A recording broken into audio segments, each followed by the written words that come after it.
Hari ini kita akan bahas mengenai bersyukur. Saya sering menemui orang yang bersyukur dan saya juga sering menemui orang yang tidak bersyukur.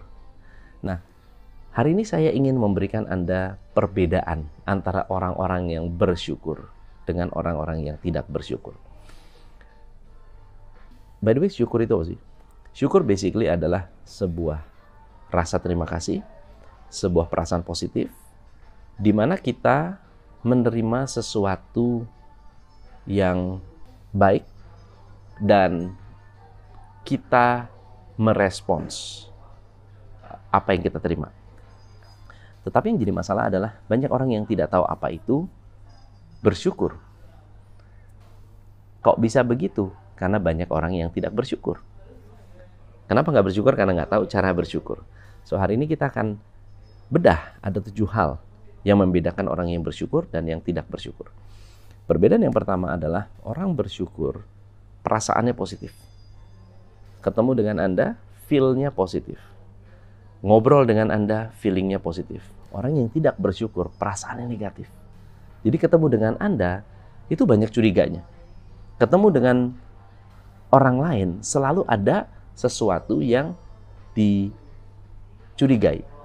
Ya, tidak mudah untuk percaya. Yang kedua, orang yang bersyukur menghargai, orang yang tidak bersyukur mencibir. So let's say misalnya ada sebuah konten bagus, video keren. Oke. Orang yang bersyukur, dia menghargai. Terima kasih.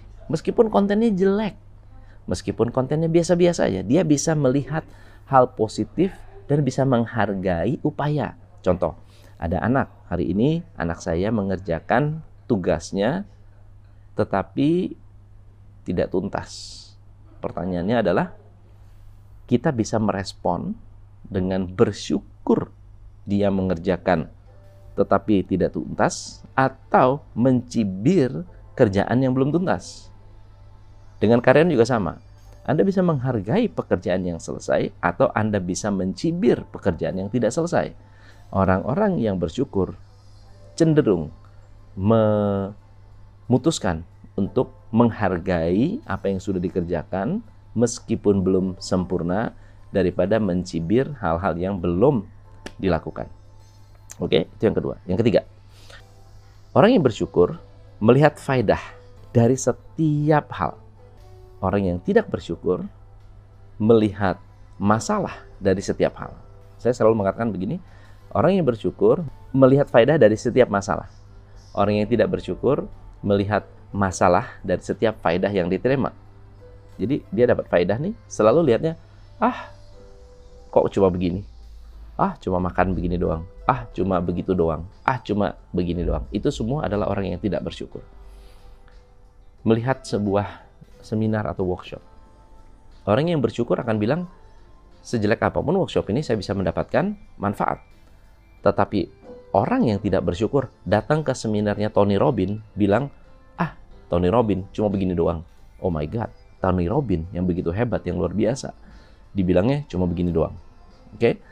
Yang keempat, orang yang bersyukur sadar dirinya bisa jatuh. Bisa jatuh miskin. Bisa jatuh ke dalam dosa. Bisa jatuh. Dia sadar, saya bisa jatuh. Orang yang tidak bersyukur sudah jatuh tetap belum sadar. Udah jatuh, udah miskin, tetap nggak sadar dia tuh miskin. Udah miskin, tetap minta utang. Udah miskin, tetap nggak berbagi. Udah miskin, tetap perilaku negatif. Itu nggak bersyukur. Orang yang bersyukur, dia sadar dia akan jatuh, maka dia menjaga untuk tetap berterima kasih. Ya. Yang kelima, orang yang bersyukur ikhlas. Ikhlas artinya begini, dia bersyukurnya dengan penuh ikhlas. Kalau berbagi dengan penuh ikhlas, ikhlas itu kayak apa? Ikhlas itu kayak daun. Daun putus, jatuh. Dia tidak ada effort sama sekali untuk memaksa diri untuk tetap bergantung. Dan setelah jatuh, dia ikhlas. Karena dia tahu setelah jatuh, dia akan memberi manfaat, memberi faedah kepada tanah. kepada pohonnya lagi, dan dia akan tumbuh lagi menjadi daun yang baru. Orang yang tidak bersyukur pamrih. Orang yang tidak bersyukur bersedekah karena pamrih, berbagi karena pamrih, sharing karena pamrih. Orang bersyukur nggak? Ikhlas, menyampaikan dengan ikhlas.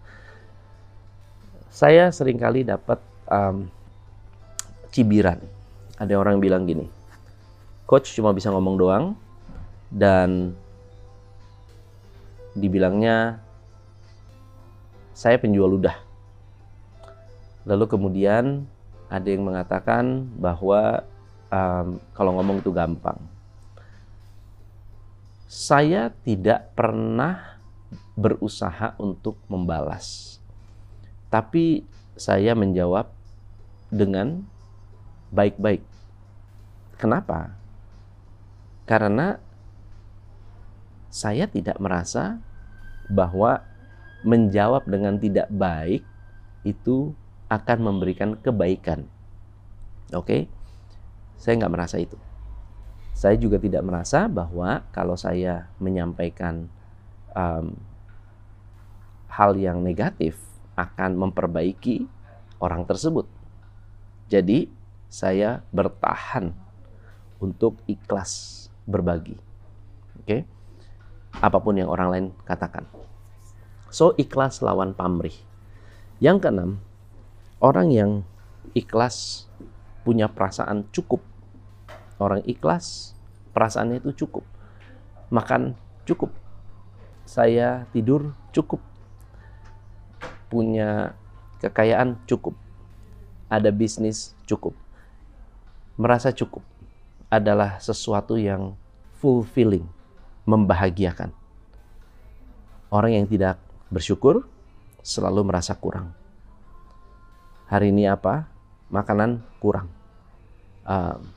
Minum kurang. Segala sesuatu yang dilihat rasanya kurang. Punya istri kelihatannya kurang. Punya anak selalu lihat kekurangannya. Fokus pada lack atau kekurangan. Dan yang terakhir adalah orang yang bersyukur hatinya menyadari. Orang yang tidak bersyukur hatinya mengingkari. Contohnya begini. Anda mendapatkan sebuah gaji. Orang yang bersyukur hatinya menyadari bahwa ini bukan pemberian dari perusahaan. Ini adalah pemberian Tuhan. Orang yang tidak bersyukur, dia mengingkari, hatinya mengingkari. Dia melihat bahwa ini bukan hak yang layak. Ini bukan sesuatu yang layak. Saya layak dapat lebih daripada ini. Dan akhirnya menuntut. Akhirnya merasa kurang. Akhirnya pamrih. Akhirnya tidak bisa sadar bahwa apa yang dia lakukan sebetulnya belum maksimal. Belum memberi kontribusi yang luar biasa kepada perusahaan. Dan inilah yang kita semua harus sadari sebagai seorang manusia yang ingin lebih hebat, lebih berkembang, dan lebih sukses. Semoga materi kita hari ini bermanfaat. Kalau bermanfaat, bagian mana yang Anda suka? Please comment di bawah ini. Dan boleh share kalau Anda memang suka.